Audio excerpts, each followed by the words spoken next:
Thawadi Yahweh Bashim Yahushua, Thawadi Yahweh Bashim Yahushua, Thawadi Yahweh Bashim Yahushua, Thawadi Yahweh Bashim Yahushua. Here we go again.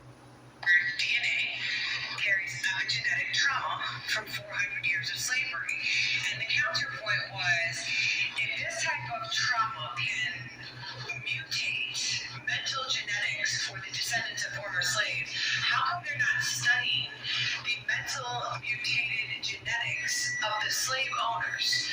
Because when you look at the heinous shit that colonizers do, Israel is a bunch of colonizers, the United States is colonizers, Western Europe is colonizers, right? You don't see that type of behavior anywhere else in the world, and a perfect example of such is the fucking war with Iran, okay? They propagandize Americans to believe that Iranians or most people in the Middle East like live in tents and ride camels, and they're fucking savages who just want to blow themselves up so they can get 70 virgins, right? This is the Islamophobic narrative they painted these people to justify stealing their resources or overthrowing and reinstalling their government anytime they want access to said resources, right? And when you see the way that Americans and Israelis are behaving in this war, you're like, there's something fundamentally fucking wrong with the brains and genetics of fucking colonizers. And the audacity to call themselves a superior race. It's batshit fucking insane, but like, America and Israel is bombing fucking $8 plastic decoys for boats. Hand-painted jets on a fucking tarmac, okay? They're bombing schools. They're bombing residential buildings. They're bombing hospitals, playgrounds. They are intentionally causing as many civilian casualties as possible, whereas Iran is attacking infrastructure. They're strategic. They're precision-like. They're attacking oil refineries, water supplies. Every single military base that existed in the Middle East has practically been attacked or evacuated for fear of being attacked. They're kicking the colonizers out of the Middle East. They're forming in solidarity with other Middle Eastern countries, declaring that if you don't kick the United States out of your country, they fucking will.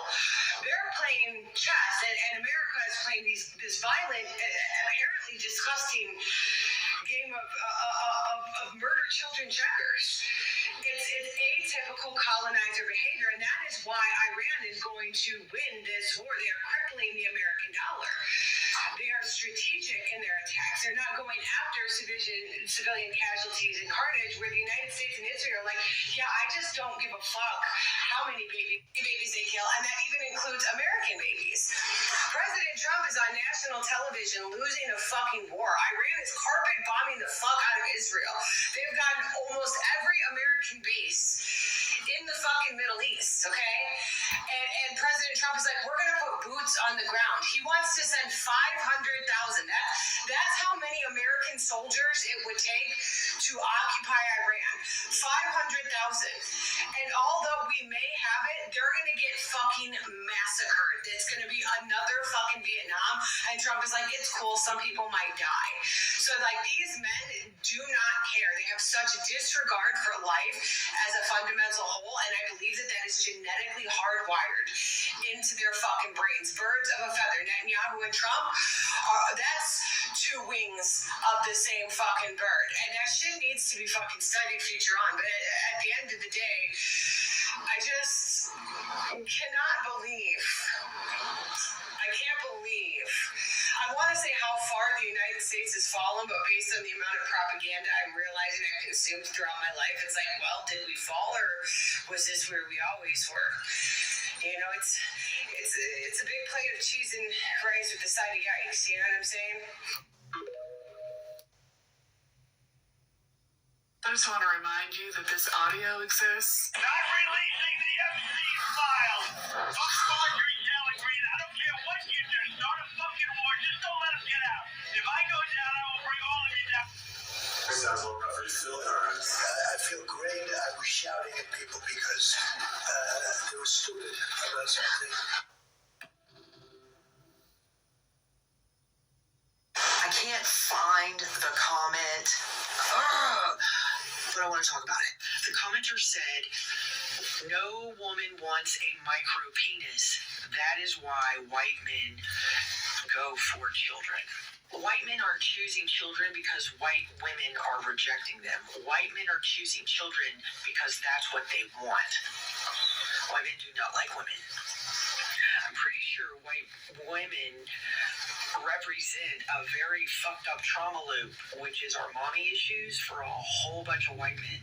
So yes, we have to be together. You know, the whole race science and eugenics thing that they've been doing generationally. But that doesn't mean that the white man actually likes the white woman, let alone any woman. I mean, we'll think of TV shows like Game of Thrones. I think of some of the sadistic, torturous rape scenes in that show. But I don't think that women in 2026 in the 21st century, I don't think you actually understand that that's what men like. And they like to do that to children. It's not that women are rejecting them, so they've resorted by default because of the size of their penises. White men have always liked children. And it is something that has been perpetuated generationally because white women are embarrassed that this is what their men do. And instead of exposing them, because we don't really have any power in our own lives, so the last thing we're going to do is fuck what little shit we have up. That's how it began. So this snowball effect, this disgusting, perpetuated trauma loop of pedophilia, it's not poor white trash.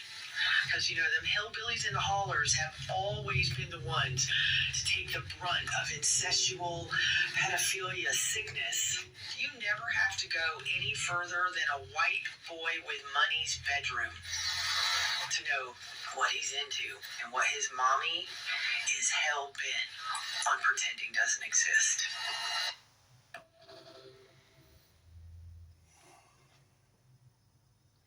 And there you have it. I finally got the video out. But there you have it. So Wadi Yahweh Bashim Yahushua, you're done, devil. You're done. Wall or ball, ball.